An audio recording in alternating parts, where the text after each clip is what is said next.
Мам. Мам.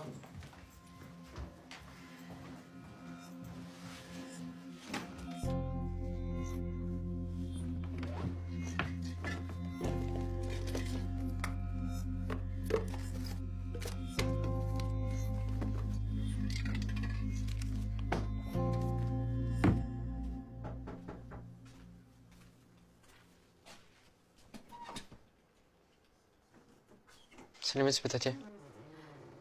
Аслан, келе ғой.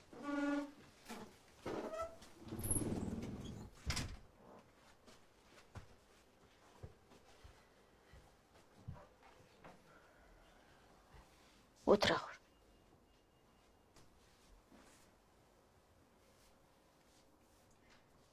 Біржанның күнделіктерін қарап отырмын. 7-ші сыныптан бастап күнделік жазыпты. Шетінен оқып отырмын. Не деп жазған екен?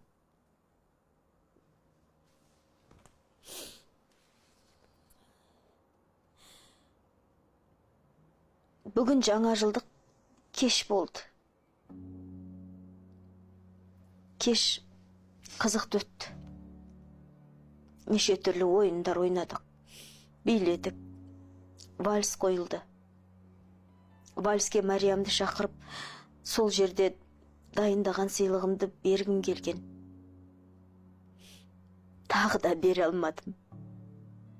Білмеймін, Мариямның жанына жақындасам, өз-өзімнен сөйлей алмай қалам.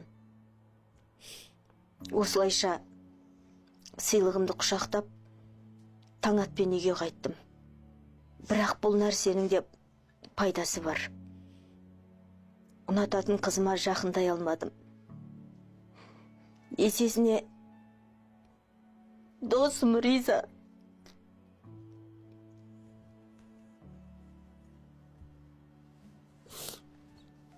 Жарығым-ау, жалғызым-ау, Біржантайым. Тәте.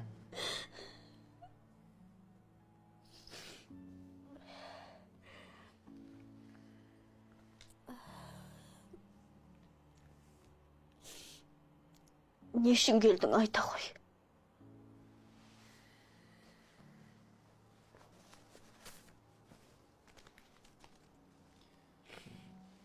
Мынау Біржанның достарынан сәлемдеме. Алда қырқы бар дегендей керек боп қалар.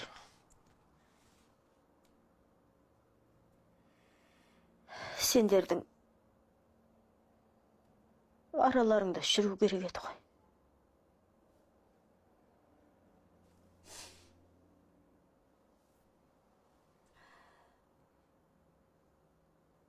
Біржан мұндай қадамға баратын бала емес еді.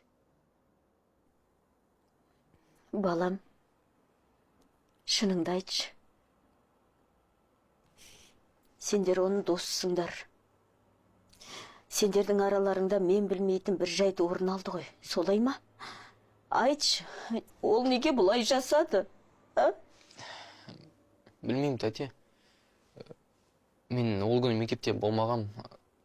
Шын айтам, білмеймін. Сен білмейсің. Басқалар да білмейді. Тіпті тергеуші іс жабылды деді.